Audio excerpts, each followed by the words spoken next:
Hi, brother teacher. Does your spouse love you?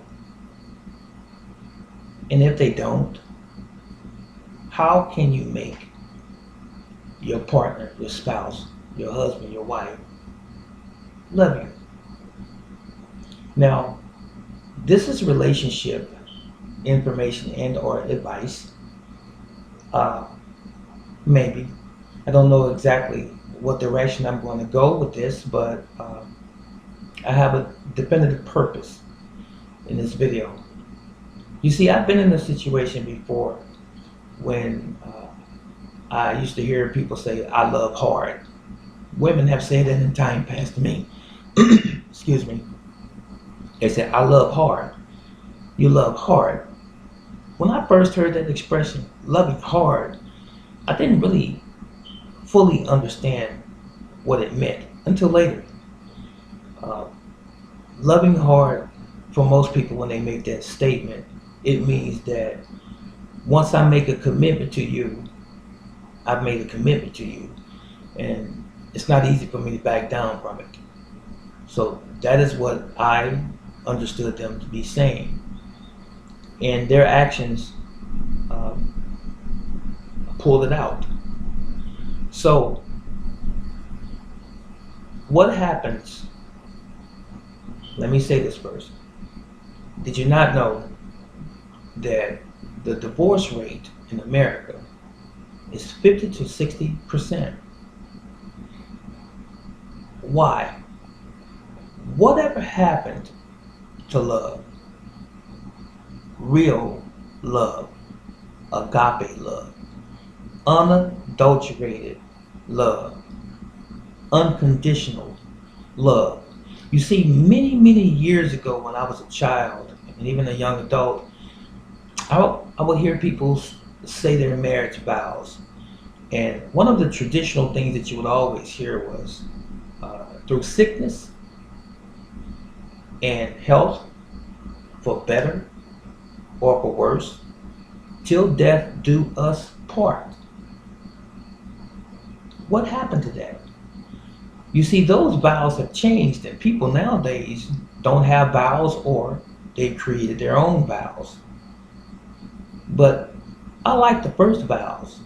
Not that you have to say them exactly the same way, but as long as the meaning is the same, basically what you're saying is that I'm with you no matter what. If you lose your sight, I'm saying husband or wife or partner, girlfriend, boyfriend, if you lose your sight, I'm there. If your hair falls out your head, I'm there. If you become crippled, I'm there. If you become bedridden, you have a major heart attack and you can't function, can't work anymore, I'm there. If for some reason you become an alcoholic because you lost a loved one in your family, such as your mom or your dad or a child, and you're going through some travails or some pains emotionally and you can't seem to conquer, I'm there.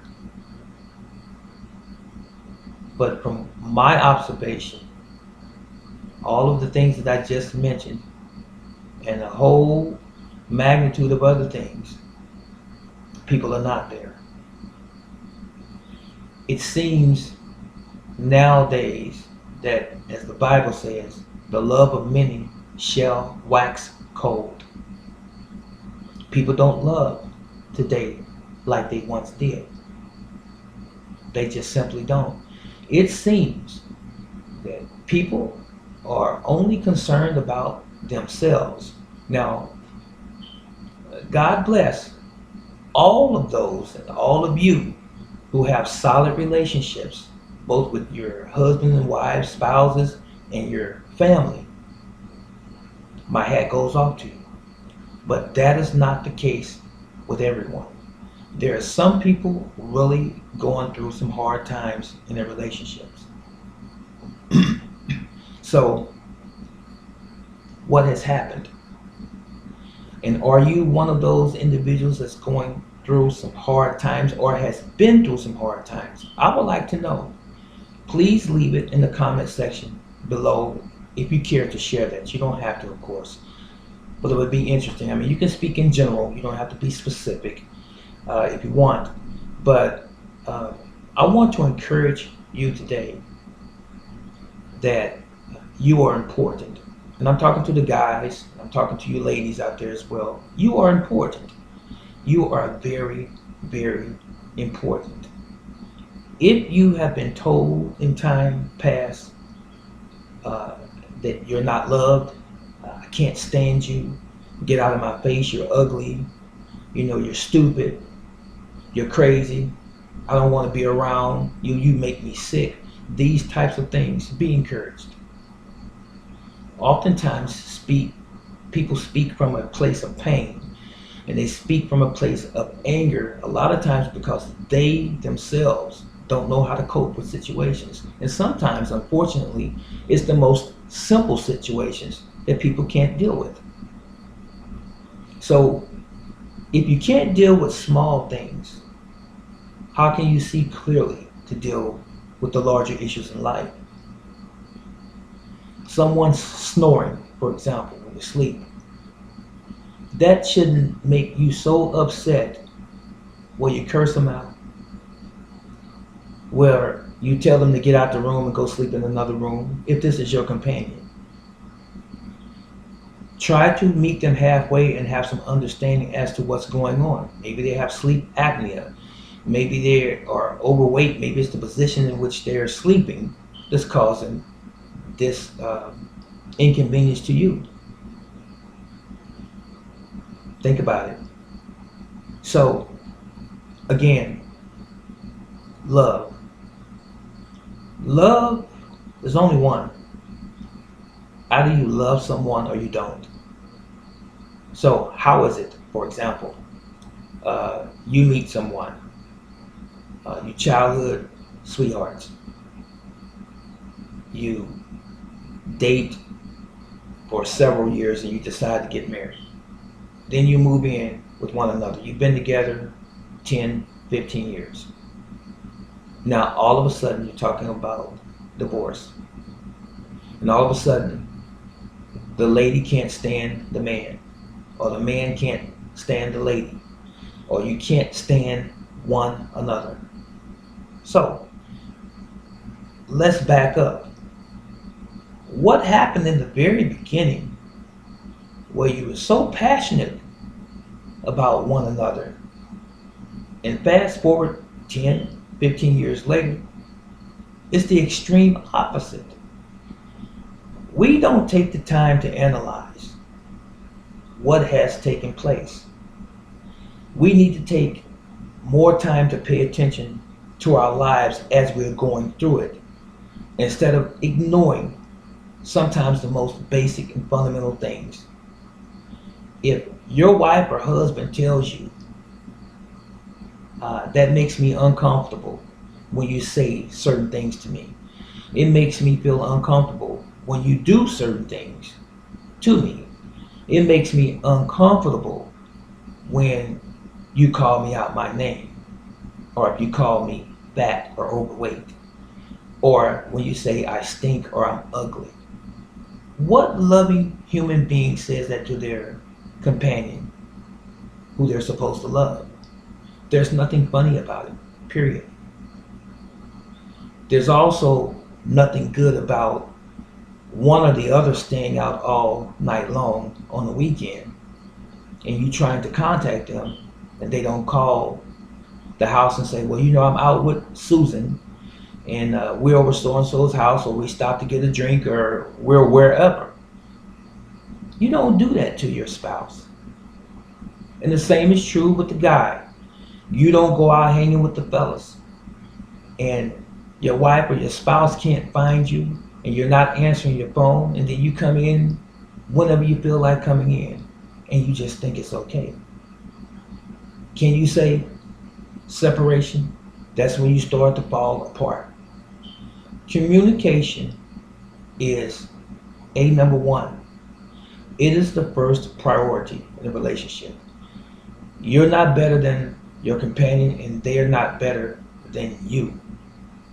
You both have a role to play. You are on equal terms in terms of importance, even though you have specific roles to play in the home.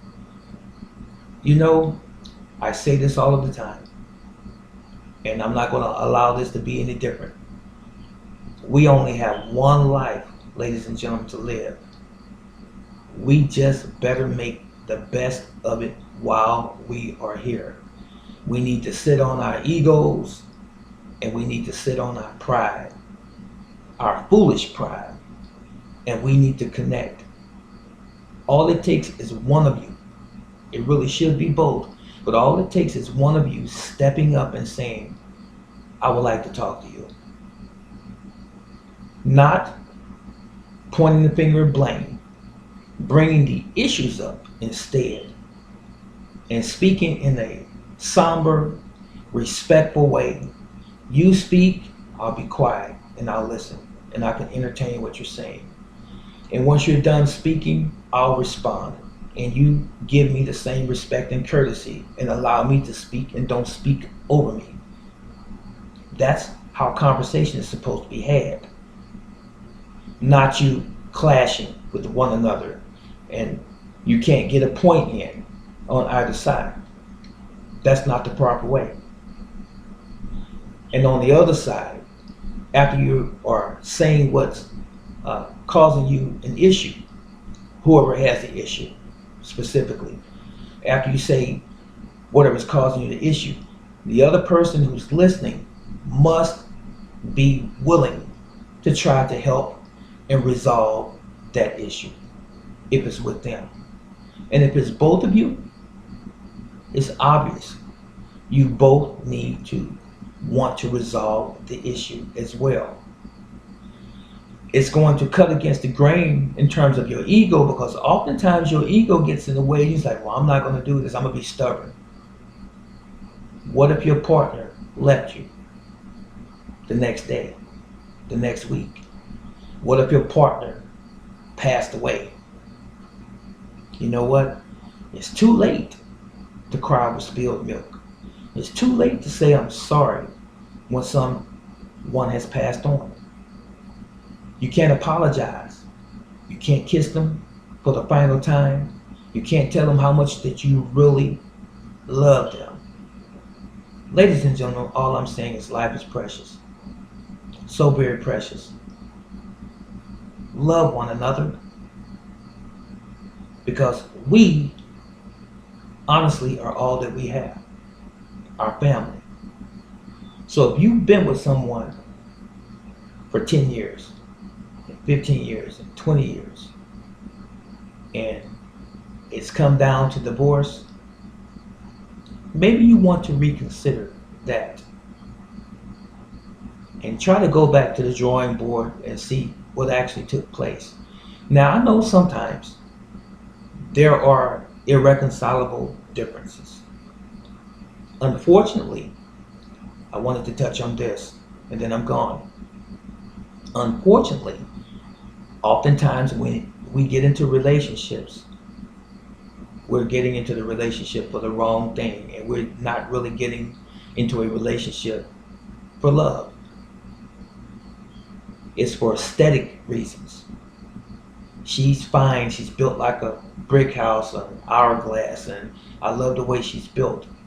Men, sometimes it's for that reason. And ladies, oh, he's dark and handsome, and he's tall, and he's strong, and he has his own business, and he's playing football, and he has this nice house and car. Those are the wrong reasons. They are. I hate to tell you that, but they are, because those relationships will not last. Because once any of those things are affected, once she starts getting heavy, gaining weight, the man might change his mind and not see her the same. And once he starts gaining a beer belly and getting lazy and want to hang around the house and lose his job and so forth, the lady might change her mind.